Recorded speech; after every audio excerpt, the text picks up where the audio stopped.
মুখ টানবে না, হাত মুখ টানবে। আরে হচ্ছে বলো। প্রথমে এই উপরের যে প্লাস্টিকটা থাকে প্লাস্টিকটা খুলে নিতে হবে। খুলে নেওয়ার পরে তারপরে এটাকে খুলে নিলাম। এখানে মিটারটা রয়েছে, প্রথম অবস্থায় এটা জিরোতে থাকবে। এখন এটা মা ইউজ করেছে বলে এটা একটু বেড়েছে, এই এখন 40-এর একটু 50 মতো ইউজ হয়েছে। প্রথম অবস্থায় এটা জিরোতে থাকবে। এবার এটা আস্তে আস্তে কমতে কমতে 60 হয়ে লাল হয়ে যাবে। লাল পুরো ভর্তি হয়ে যাওয়া মানে এটা আর কোনো ওষুধ নেই। যাই হোক, সেটা পরের ব্যাপার, সেটা আগে দেখছি কীভাবে ইউজ হবে। প্রথমে এরম বাঁ হাতে এটাকে ধরে নিতে হবে। প্রথমে ক্লকওয়াইজ একবার ঘোরাতে হবে। ক্লকওয়াইজ একবার যতদূর যাচ্ছে ঘুরিয়ে ছেড়ে দিলাম। এবার অ্যান্টি ক্লকওয়াইজ আবার যতদূর যাবে ততবার ঘোরাবো একবার। একটা কট করে আওয়াজ হলো মানে ওষুধটা এখানে এসে গেল।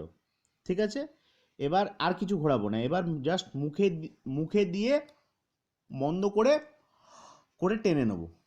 মুখে দিয়ে এটাকে টেনে নেবো। খুব মাইক্রোমিলি ওষুধ থাকে, পরিমাণটা খুবই কম, বোঝা যাবে না। এবার আবার রেখে দেওয়ার সময় একই পদ্ধতি, কিছু করতে হবে না, আর জাস্ট বন্ধ করে রেখে দিতে হবে। পরের বার যখন আবার ইউজ করবে, আবার প্রথমে একবার ক্লকওয়াইজ ঘোরাবে, আবার একবার অ্যান্টি ক্লকওয়াইজ ঘোরাবে। অ্যান্টি ক্লকওয়াইজ ঘোরানোর সময় একটা কট করে আওয়াজ হবে। ওই আওয়াজ হওয়া মানে ওষুধটা চলে এলো, সেই ওষুধটাই টেনে নিতে হবে।